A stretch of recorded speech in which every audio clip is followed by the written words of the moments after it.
தமிழ்நாட்டில் பெண்கள் முன்னேற்றத்திற்கு ஒரு முக்கியமான காரணம் இவங்க தான். டாக்டர் முத்துலட்சுமி ரெட்டி 1886 தமிழ்நாட்டில் பிறக்கிறாங்க. அந்த காலத்தில் பெண்கள் பள்ளிக்கூடத்துக்கே போக முடியாத ஒரு சூழ்நிலை இருந்துச்சு. பெண்கள் படிக்க வேண்டாம் அப்படின்னு பலரும் சொன்ன காலம் அது. ஆனால் அதையெல்லாம் கேட்காம படித்து முன்னேறினவங்க தான் முத்துலட்சுமி ரெட்டி. அவங்க பெரிய மனசோட மருத்துவர் ஆனாங்க. இந்தியாவிலேயே முதல் பெண் மருத்துவர்களில் ஒருத்தவங்க இவங்க.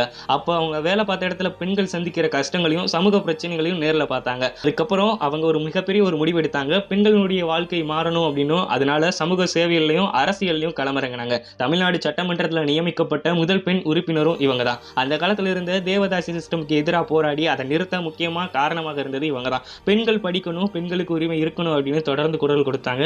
அதுக்கப்புறம் கேன்சர் நோயால் பாதிக்கப்பட்ட மக்கள் கஷ்டப்படுறதை பார்த்துட்டு சென்னை அடையாறில் கேன்சர் இன்ஸ்டியூட் ஆரம்பிக்க உதவி பண்ணாங்க. இன்னைக்கு அது இந்தியாவிலேயே மிகப்பெரிய முக்கியமான கேன்சர் மருத்துவமனைகள் ஒன்றா இருக்கு. அதனால தான் இன்னைக்கு வர டாக்டர் முத்துலட்சுமி ரெட்டி அவர்களை பெண்கள் முன்னேற்றத்துக்காக வாழ்நாள் முழுக்க போராடின ஒரு மிகப்பெரிய பெண்மணி அப்படின்னு எல்லாரும் சொல்றாங்க. ஒரு பெண் படிச்சா அவங்களுடைய வாழ்க்கை மட்டும் கிடையாது, முழு சமூகத்தையும் மாற்ற முடியும் அப்படின்னு மிகப்பெரிய எடுத்துக்காட்டா இன்னைக்கு டாக்டர் முத்துலட்சுமி ரெட்டி அவர்கள் இருக்காங்க. இதை பத்தி நீங்க என்ன நினைக்கிறீங்கன்னு உங்களுடைய கருத்துக்களை சொல்லுங்க.